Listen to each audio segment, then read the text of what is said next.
আসসালামু আলাইকুম। বাফেলো বাংলা থেকে আমি মাহবুব আপনাদের সাথে আছি।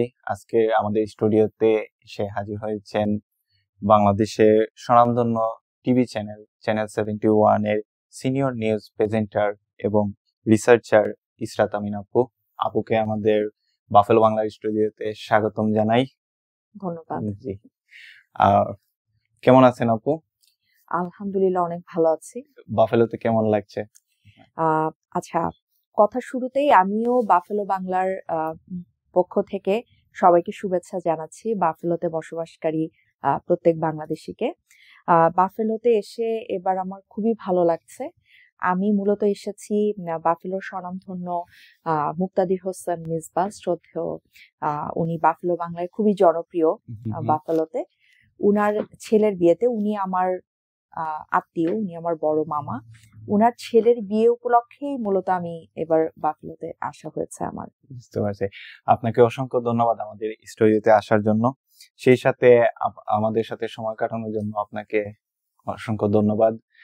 সো কিছু প্রশ্ন করব আপনাকে।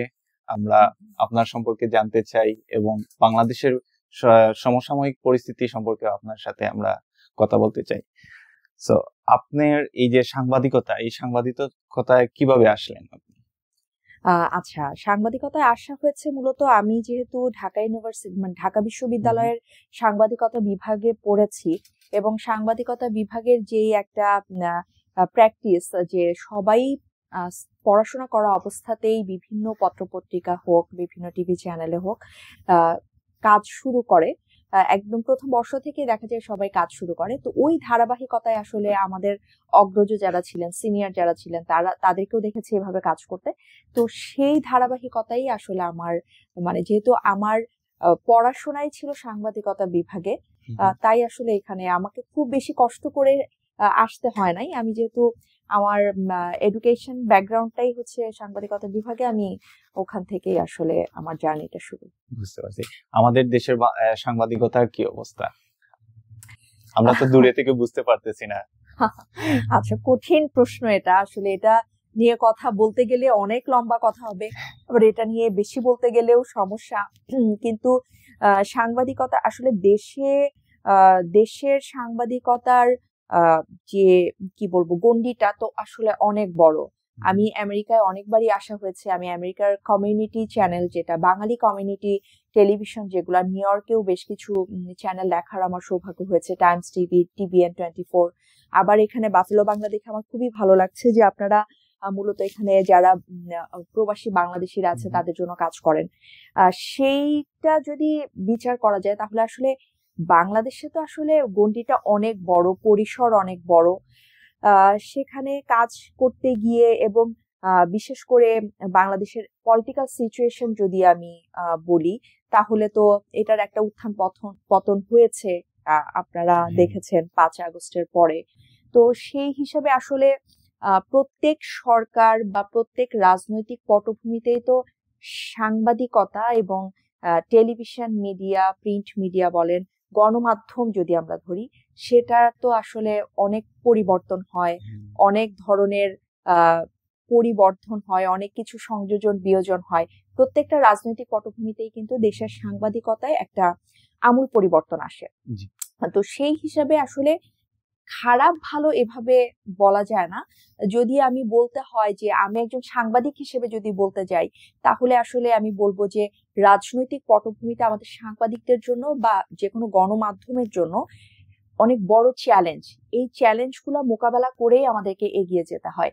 সেক্ষেত্রে আসলে অনেক সময় আমরা অনেক সমস্যার সম্মুখীন হই, অনেক সময় আমাদেরকে অনেক চ্যালেঞ্জ মোকাবেলা করে করে একটা জায়গায় যেতে হয়। এই সময় আসলে গণমাধ্যম অনেক কিছু চাইলেও বলতে পারে না, যেটা নিয়ে আমরা সবসময় কথা বলি, গণমাধ্যমের স্বাধীনতা অনেক সময় থাকে, অনেক সময় থাকে না। এই ব্যাপারগুলোর মধ্যে দিয়ে আসলে আমাদেরকে যেতে হয়। সেক্ষেত্রে আপনারাও যেহেতু সাংবাদিক, বুঝেন আসলে যে আসলে আমার কিন্তু পরবর্তী প্রশ্নটাই ছিল যে আমাদের দেশে বর্তমান সময়ে যে আমাদের সাংবাদিকদের স্বাধীনতা কেমন? আপনি বলেই দিলাম। তো আমেরিকার নিউ ইয়র্কের বাফেলো শহরে এসে আমাদের বাফেলোবাসীদের জন্য কিছু বলেন। আচ্ছা, বাফেলো শহরে আমি প্রথম এসেছিলাম 2014-তে। তখনকার মানে জাস্ট 10 বছর 11 বছর আগে আমার প্রথম বাফেলোতে আসা হয়েছে।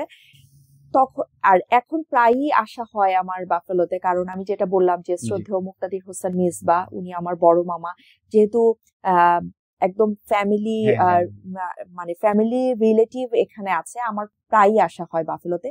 10 বছর আগের বাফেলো এবং এখনকার বাফেলো দুইটার মধ্যে এত মানে পার্থক্য এত পরিষ্কার যে ওই বাফেলোকে এখন আমার কাছে মনে হয় যে আসলে বাফেলো এবং নিউ ইয়র্ক সিটির মধ্যে আমি খুব বেশি পার্থক্য দেখি না। বাফেলোতে এখন একটা স্ট্রং বাংলাদেশি কমিউনিটি তৈরি হয়েছে। বাফেলোতে এখন অনেকেই আসতে চায়। একটা সময় ছিল আমি নিউ ইয়র্কে থাকতে শুনতাম যে সবাই বলতো যে বাফেলোতে যাব না, বাফেলো একটা ডেড সিটি। কিন্তু এখন আমি দেখি যে মানে বাংলাদেশ থেকে বিশেষ করে আমাদের সিলেটের অনেকেই আসেন, তারা বলেনি যে আমরা গিয়ে বাফেলোতে মুভ করব। এই যে বাফেলোর একটা ডেভেলপমেন্ট, এই যে বাফেলোর একটা উন্নতি, এটার পিছনে আসলে এখানে বসবাসরত প্রত্যেকটা বাংলাদেশের অবদান স্বীকার করতেই হবে। কারণ আপনাদের প্রত্যেকের অবদান এখানে মানে কন্ট্রিবিউশন আছে দেখেই বাফেলো এতটা উন্নত হয়েছে। এবং বাফেলোর আমি সবচেয়ে যেটা মানে অ্যাপ্রিসিয়েট করার মতো, বাফেলোতে এখন একটা খুব শিক্ষিত কমিউনিটি তৈরি হয়েছে, যেটার মাধ্যমে বাফেলোর পরিবেশ, আমাদের নেক্সট জেনারেশন যদি চিন্তা করি, তারা একটা খুব ভালো পরিবেশ পাবে।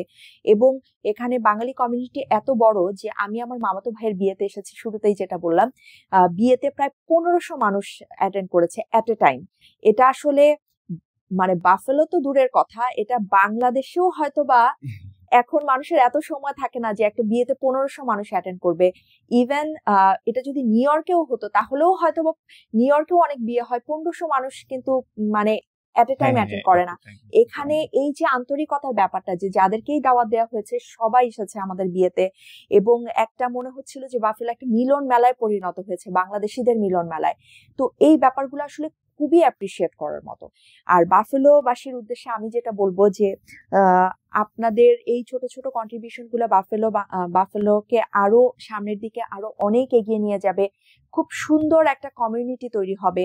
অন্যান্য অনেক স্টেট বাফেলোকে একটা এক্সাম্পল হিসেবে দেখবে, এবং সেক্ষেত্রে এটা অবশ্যই স্বীকার করতে হবে যে বাফেলো বাংলা যে একটা ডিজিটাল প্ল্যাটফর্ম তৈরি করেছে, সেটাও কিন্তু একটা বিশাল বড় একটা পরিসর, যে সবাইকে একসাথে করার। সো আপনি তো, আমরা জানি সবাই, আপনি অনেক বড় একটা টিভি চ্যানেলের সাথে কাজ করেন, সাংবাদিকতার সাথে যুক্ত আছেন। তো ওখানকার পরিবেশ এবং আমাদের বাফেলোর যে কমিউনিটি ভিত্তিক চ্যানেল আছে, তার মধ্যে কি কোনো পার্থক্য দেখতে পান? আসলে প্রত্যেকটা স্টেশনই আলাদা আলাদা করে গুরুত্বপূর্ণ, কারণ আমরা প্রতিটা গণমাধ্যম যে আমাদের মিডিয়াগুলো আছে, প্রত্যেকটা মিডিয়ারই উদ্দেশ্য থাকে মানুষকে তথ্য দেয়া। তো সেই ক্ষেত্রে আসলে প্রত্যেকটা মিডিয়া, সেটা ছোট হোক বড় হোক, সবাই মানে সবার জায়গা থেকে গুরুত্বপূর্ণ। তো তুলনা করলে বাফেলো বাংলার সাথে বাংলাদেশের চ্যানেলগুলোর তুলনা করলে আসলে বাংলাদেশের চ্যানেলগুলোতে তো দর্শকের সংখ্যা অনেক বেশি, এই জন্য ওই গণমাধ্যমের যে মিডিয়া হাউসগুলাও অনেক বড়। কিন্তু এখানে যেহেতু কমিউনিটি ছোট, এখানকার মিডিয়া হাউসগুলোও ছোট।